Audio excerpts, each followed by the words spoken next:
Hello and welcome. Today I'll be giving a brief introduction to the DragonBall Z system that I developed and have done some playtesting with. It's worked for the most part. The real issue has come in with the fact that a lot of the players, if you're familiar with the series, the Dragon Ball universe, a lot of people their fans have gripes, like you should have attacked instead of talking, all that, etc., etc., when in the Dragon Ball universe, it's a lot more like WWE or WWF. There's a lot of people talking down to each other. They always let each other power up to full, and that's where the problems come in. The players don't play like that. That's the only real skewing that occurs with the gameplay, because you have a lot of people, for example, in the newer movie, the revival of F, or the resurrection of F, where they brought Frieza back, Goku was killed by a laser beam when he wasn't paying attention. That's the kind of things that players are doing. They're being sneaky and using assassin techniques, or just flat out con jobbing, lying, etc., etc., to destroy their opponent rather than fighting them head on and letting them get powerful. So you kind of have to plan your encounters differently. But other than that, the system has performed fairly well. It's a very loose system. Again, just like the Stone Path, when I get my video rig up, I'll give a more in-depth view of the mechanics of the game, but I'm going to give you guys a once-over here to familiarize you with how the game works. Now, unlike the Stone Path, in this game, generally each person is going to be playing a single character. It's unlikely that they're going to be playing a team of characters. I haven't had that tried yet. When I do, I'll get back to you. Usually it's a single character. And for storyline's sake, to mix things up, you can do a lot of like what they did in the Xenoverse game series, or in many of the other game series, where you just kind of mess with the storyline a bit. For example, the first few times I ran, instead of having Raditz be the first one that came to Earth, I had Nappa be the first person that came to Earth. The first Saiyan that came, well, I guess the second Saiyan that came to Earth, because Goku had already been there. But I had Nappa be the one that landed, and they fought him, and then the two that followed were Vegeta and Raditz a year later. They didn't know they were coming. They didn't investigate well enough. Now, for the players, if you have a player that wants to play a Saiyan, or if you have a couple players that want to play Saiyans, and you're starting out in that Earth portion of the Z series, like you can walk it all the way back to Dragon Ball if you want, story-wise. But I center it on Z, because Z is really where the Dragon Ball universe got all of its popularity.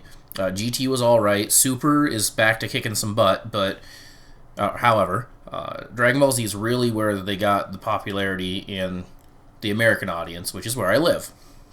So you can start it out any point in this timeline if you want. You can start it way back in Dragon Ball.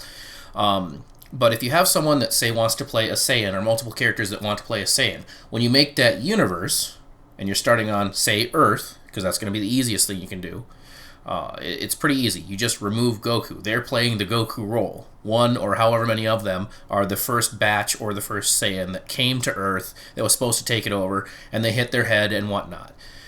You'll have to talk about whether they still have their tail and all that nasty mess. Let's say if you have someone that wants to play a powerful psychic, or someone that basically wants to play Chaozu. It's very simple. You give them a character with psychic abilities, and then you remove Chaozu from the world. You have them pal around with Tien or one of the other Z fighters. You have someone that wants to play a powerful humanoid, or a couple of people that want to play powerful humanoids. It's fairly easy. You sit them in the roles of, say, Krillin, Tien, and Yamcha, and you remove those characters from the universe, and you just set them in that role, however they choose. You don't always have to displace them, especially with humans, but it's pretty easy if, for example, someone really likes Tien and wants to play Tien, or Tien Shinhan. You just have them be a three-eyed superhuman, basically, and Tien Shinhan, I guess you could maybe make him their master, or just have that person work under the old Crane Master, and either say Tien died or something like that. It's a lot easier if you don't have the entire original cast. It's easier to weave your group in. Outside of that, characters can play other races. I try not to have them like start out with a Majin or Frieza's race, because that would just decimate everybody. To keep them on par, it's pretty much human, Saiyan, Namekian. You can think of other things that are clever. I suppose you could have some androids that are on par with, or cyborgs that are on par with the rest of the starting group. But I try to begin them on the power timeline of the Earth saga. So let's say power levels between 7 and 1200 at maximum, or something like that.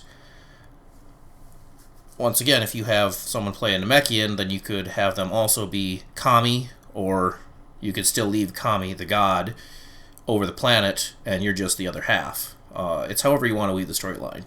Apart from that, probably the most interesting options for a gameplay like this is that you could have your players be, again, androids or cyborgs, or you could have them be scientists. As a matter of fact, you could have people team up like this. For example, you could have a scientist that builds cybernetics and a character that uses them.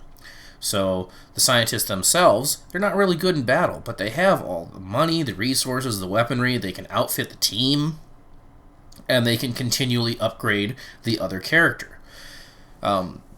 Whereas normal people train and become more powerful in this series, if you're a scientist, you basically have unlimited resources. And if you want to do something big, it just takes you longer to gather those resources. If it's really expensive, it just takes you a little longer to build it. So let's say you have one character off for a month doing training, because let's face it, in the series, most of their life is training. If they're off for a month training to get a new technique, then you can say you're building robots for that month, and you're allotted so many robots. Or you built one really good robot, or you built one really good add-on for a robot. As far as the scientists, I've had them pilot robots on the battlefield. I don't think I've had any of them sit inside of a robot yet. But they've definitely gone through the portions of having bland drones and then having their special drone, like, again, the androids in the series from Dr. Giro. You had plenty of individual robots that were just fodder. And then you had the special ones, the numbered ones. So it's always good to have at least one scientist. And the scientist doesn't necessarily have to be someone that works with robotics. It could be someone that's all about other enhancements, like stimulating chemicals. You could have a medic. Any other way that the scientist can bolster the team, or they can just flat out use weapons platforms. Like you could have a scientist that just has a solar array or some sort of microwave beam on the Earth, and they just have nasty weapons to fight whatever enemy comes to the planet. They don't actually have to get out there and punch them. It gives you a lot of wiggle room. Now, you have the idea of the storyline and the characters that you can make to drop into the storyline. How does it work? Well, when you start a character, you have two areas to build that character. You have, in this case, I'll just call it the top and the bottom area. The top area is really what defines the character. It's the type of person they are, the persistent equipment they might have. Like, for example, something that defines a character would be like, again, the Nimbus or the Power Pole for Goku. He had those. They're a part of his character. And then their race. So if you're going to be a human, you don't need to waste points on the fact that you're a human. But you will have to invest in a certain, like, what type are you? I'll give you a couple examples of the types that you can put to define your character. There's just as many as you can think of, really. But you could be, in this case, you'd put down a scientist if you're a scientist. If you are a more attack-oriented type, like, let's say, Yamcha or Tien, then you put down that you're an attack type. You are best when attacking, or you get bonuses when attacking. If you're a defense type, likewise. Like, let's say Goldo would be more of a defense type, but he's also a psychic. Psychic's another type, so was Chaozu. If you want to have a lot more stamina or health, you just write that down as a type. It's going to help you out. Ki, concentration, fighting, brawling. Fighter or duelist is more of a one-on-one. Brawlers generally, like, let's say Nappa's more of a brawler. He fought many people. He was actually at disadvantages in one-on-one fights. A flight type, which basically means your specialty is in the air. You don't have to pick up a flying move because you're a flight type. If you happen to have wings, guess what? You're probably going to be a flight type. Speed, if you want speed to be your thing. If you actually want to do magic, which is outside of your little key stuff and psychic stuff, then you're going to be a magic type. You'd be a blaster, a healer, a support person. A support type would give buffs to other people. You'd be a stealth type. You could be more of a deceiving type.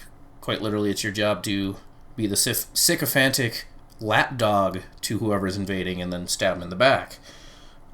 You'd be a transformation type. Now, obviously, something like Frieza's race, or the Majin race, or I guess even cyborgs, androids, and then of course Saiyans will all eventually become transformation types as well.